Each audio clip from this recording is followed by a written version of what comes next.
So hello student, हम लोग endocrine system पढ़ने वाले हैं। ठीक है।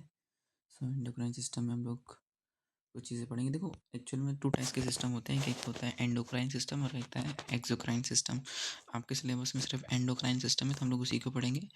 एक्सोक्राइन सिस्टम को लेकर ही मैं थोड़ा सा भी एक्सप्लेन कर दूंगा, बट एक सेकंड को। हाँ, ठीक है। तो ज़रा ये समझो, एंडोक्राइन सिस्टम होता क्या है। ठीक है। तो क्या है, need for the regulation of the body activities. चलो हम लोग पहले बेसिक देखते हैं, उसके बाद देखते हैं ना। तो क्या बोला है, the activities in our body are highly complex and they need to be so regulated that every activity take place at a proper time in a correct sequence. For example, gastric juice। मतलब देखो, मैं सीधी सी बता रहा हूँ क्या है। Endocrine system में क्या होता है, हमारे पास कुछ हार्मोन्स होते हैं हमारी बॉडी में, जो एक प्रॉपर टाइम में क्या नाम है सीक्रेट होते हैं। फॉर एग्जांपल, जैसे अगर हम लोग बात करें, आपने देखा होगा कि डाइजेस्टिव सिस्टम है, आपने पढ़ा होगा गैस्ट्रिक जूस। तो उसमें एक बात हमने उस टाइम पढ़ी होगी कि जो गैस्ट्रिक जूस होता है वो उसी टाइम पर सीक्रेट होता है जब हमारे पेट में क्या हो जाता है, फूड आता है ना। हमारे स्टमक में क्या होता है, फूड आता है, तभी जाकर के गैस्ट्रिक जूस क्या करता है, सीक्रेट करता है। अगर हमारे स्टमक में फूड ना हो और वो सीक्रेट करें तो ऐसा नहीं होता है। तो जो हार्मोन्स होते हैं उनका एक स्पेसिफिक वर्क होता है, एक फंक्शन होता है जो कि एक प्रॉपर टाइम में होता है। जैसे कि आप सबको थोड़ा आइडिया होगा, जैसे मेल होते हैं उनमें जो बियर्ड का आना होता है वो भी हार्मोन्स की वजह से होता है। अब सोचो किसी बच्चे में शुरू में ही हार्मोन्स आ जाएँ, छोटा-सा है 5 साल का उसके हार्मोन्स निकल आए हैं, ओह सॉरी, हार्मोन्स नहीं, दाढ़ी निकल आए। सो उस केस में क्या होगा ना, बेचारे को ट्रिमर रखना पड़ेगा। तो ये सारी चीज़ें क्या होती हैं, एक प्रॉपर टाइम में होती हैं और एक प्रॉपर सीक्वेंस में होती हैं। अगर ये सब चीज़ें प्रॉपर टाइम और प्रॉपर सीक्वेंस में नहीं होंगी तो प्रॉब्लम्स क्रिएट होंगी। तो इसलिए क्या होता है, जो एंडोक्राइन सिस्टम होता है उसमें जो हमारे हार्मोन्स होते हैं, जो सीक्रेट होते हैं, वो एक प्रॉपर टाइम में होते हैं। ठीक है। तो ये बात समझ में आ रही है। तो आप लोग थोड़ा सा इनको पढ़ेंगे। उसके बाद देखो, मैं यहाँ से पढ़ रहा हूँ। It is also brought about by chemical regulation called hormones. ये जो मैंने बात की है। अच्छा, केमिकल हार्मोन्स या केमिकल, इनको सिग्नल्स वाले, सिग्नल देने वाला भी बोलते हैं इनको। ठीक है। तो जरा देखते हैं 7 major differences in action of the nervous system and hormones in the regulatory mechanism in our body. देखो जरा सा, फर्स्ट हम लोग देखते हैं हार्मोन कंट्रोल। जैसे क्या बोला है, ये कैसा प्रोसेस है, एक तरीके का स्लो प्रोसेस होता है और ये एक रैपिड प्रोसेस होता है। अब फॉर एग्जांपल, अगर हार्मोनल कंट्रोल जो है वो स्लो प्रोसेस ना हो करके फास्ट प्रोसेस होता है, सोचो दिन भर में हमारी दाढ़ी कितनी सारी निकल आए लोगों के बियर्ड ऐसा रहेगा, उनको कैंची साथ में लेकर चलना पड़ेगा बट ऐसा नहीं होता है ना। तो यहाँ पर अगर हम लोग नर्वस सिस्टम की देखें, नर्वस कंट्रोल की, तो ये कैसा होता है, इमीडिएट एक्शन होता है। अब इमीडिएट एक्शन नहीं होगा तो कोई भी टपड़ी मार के भाग जाएगा, हम कुछ नहीं कर पाएंगे। सेकंड देखो क्या बोला, they are transmitted through blood. हाँ, एक चीज़ समझना, जो हॉर्मोन्स होते हैं वो डायरेक्टली क्या होता है, वो कहाँ पे पोर होते हैं, हमारे ब्लड्स में जा करके पोर होता है। ऐसा नहीं है कि जैसे कि एक्सोक्राइन ग्लैंड कुछ होते हैं ना, तो एक्सोक्राइन ग्लैंड जैसे मैं बता रहा हूँ, जैसे अ, अ, हमारी आंखों में एक डक्ट थी, अगर याद आ रहा हो किसी को, जो हमारे आँसू वगैरह निकलते हैं ना, वो एक डक्ट होती है, वो एक्सोक्राइन ग्लैंड्स होती है ना? तो यहाँ पर ये कैसे होते हैं, ये डायरेक्टली कैसे होते हैं, ब्लड में क्या नाम है, ट्रांसमिट हो जाते हैं। मान के चलो, हमारी बॉडी को नीड है, अब वो हार्मोन सीक्रेट हुआ, अब वो हार्मोन कहाँ सीक्रेट होता है, डायरेक्टली ब्लड में। अब वो जब ब्लड में होगा तो ब्लड तो हमारी पूरी बॉडी में रेगुलेट करता है ना। तो वो क्या कहता है, लेकिन हार्मोन्स की ये क्वालिटी क्या है कि ये स्पेसिफिक पार्ट में ही जाकर के इफेक्ट करता है। ऐसा नहीं है कि क्या नाम है, जो दाढ़ी वाले हार्मोन थे, वो जा कर के हाथों में चले गए तो हाथों में दाढ़ी निकल आई, ऐसा नहीं है ना? तो ये सारी, मैं दाढ़ी का एग्ज़ाम्पल इसलिए दे रहा हूँ बियर्ड का, कि थोड़ा-सा ईज़िली समझ में आ जाएगा। बट इस तरीके के बहुत सारे एग्ज़ाम्पल, फॉर एग्ज़ाम्पल वही समझ लीजिए कि गैस्ट्रिक जूस है, वो हमारे स्टमक में सीक्रेट ना हो करके हमारे लिवर में हो जाए, क्या होगा, है ना? ये सारी प्रॉब्लम हो जाएँगी। दूसरा देखो, यहाँ पर देखें अगर हम लोग, तो क्या बोला है, transmitted electrochemically through the nerve nerve fibres and chemically process across synapse. तो ये तो आपको पता है, इलेक्ट्रिक से सिग्नल टाइप के होते हैं, क्योंकि इलेक्ट्रिक सिग्नल थोड़े फास्ट होते हैं, अगर फास्ट नहीं होंगे तो प्रॉब्लम आ जाएगी ना। आगे देखो, अफेक्ट डिफरेंट ऑर्गन्स। जैसे कि मैं बता रहा था कि ऐसा नहीं है कि बियर्ड के हॉर्मोन्स जा करके हैंड्स में जाकर के लग जाने। तो ये क्या करते हैं, ये डिफरेंट ऑर्गन्स में जाकर के अफेक्ट करता है। Affect only the particular muscle और द ग्लैंड, एक पर्टिकुलर मसल में करता है। ठीक है। अब आगे देखो जरा सा, इफेक्ट इन शॉर्ट और लॉन्ग लास्टिंग।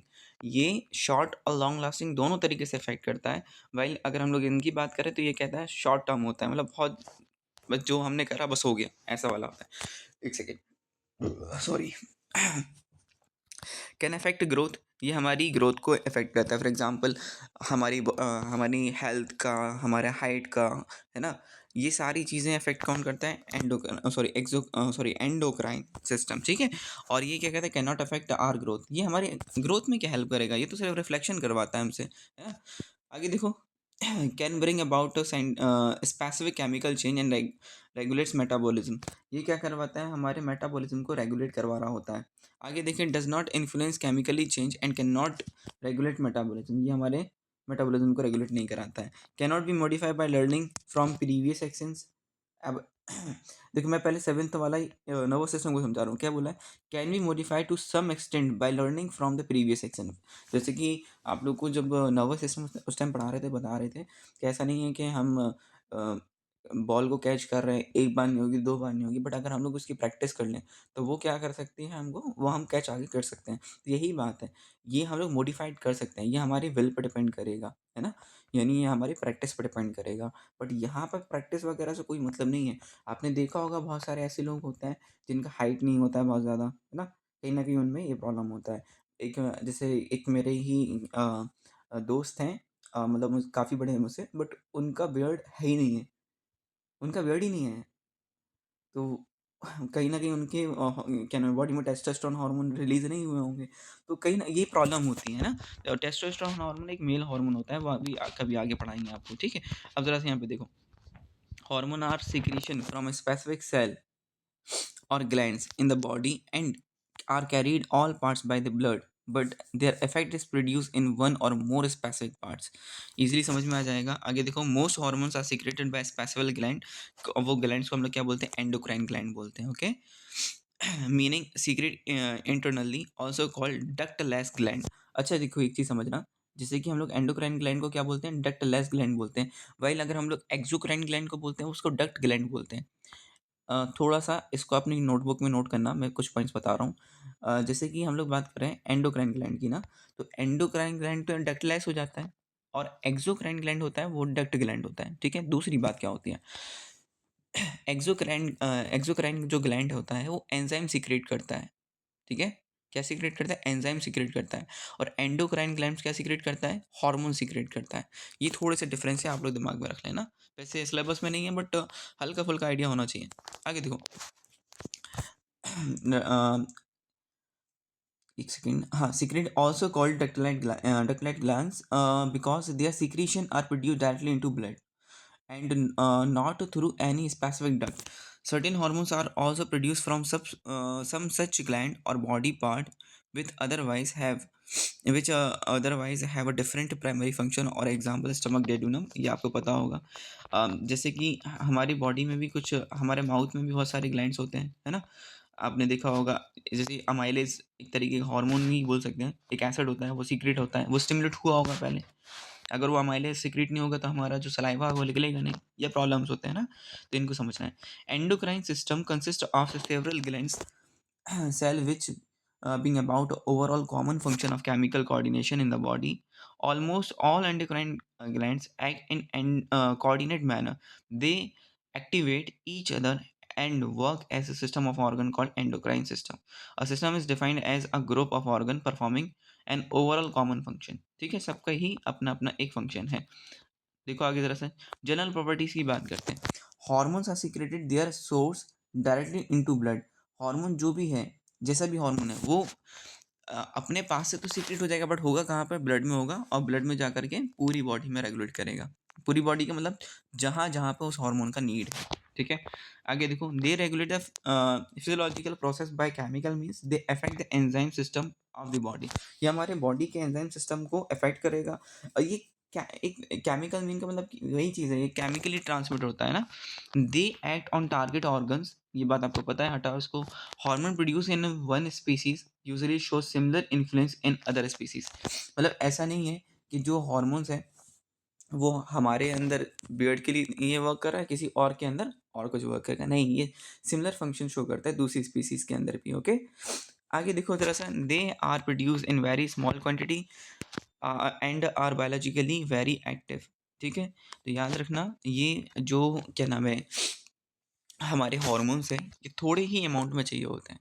ठीक है, बहुत थोड़े ही अमाउंट में चाहिए होते हैं, बहुत ज़्यादा अमाउंट में हमको नहीं चाहिए होते हैं। ठीक है, कुछ डेटा वगैरह लिखा है, आप लोग पढ़ लेंगे। Chemically some hormones are peptides. Peptides क्या होता है? एक तरीके का प्रोटीन होते हैं, जो जैसे कि इंसुलिन होता है ना? ये हार्मोन ही है, मतलब हार्मोन था जिसने क्या में प्रोटीन था, पेप्टाइड्स को तोड़ा मोड़ा और क्या बनाया? इंसुलिन। इंसुलिन क्या करता है? इंसुलिन का वर्क क्या होता है? ब्लड में शुगर लेवल को कंट्रोल करना होता है। ठीक है, थोड़ा सा याद रख लेना। Which are water soluble.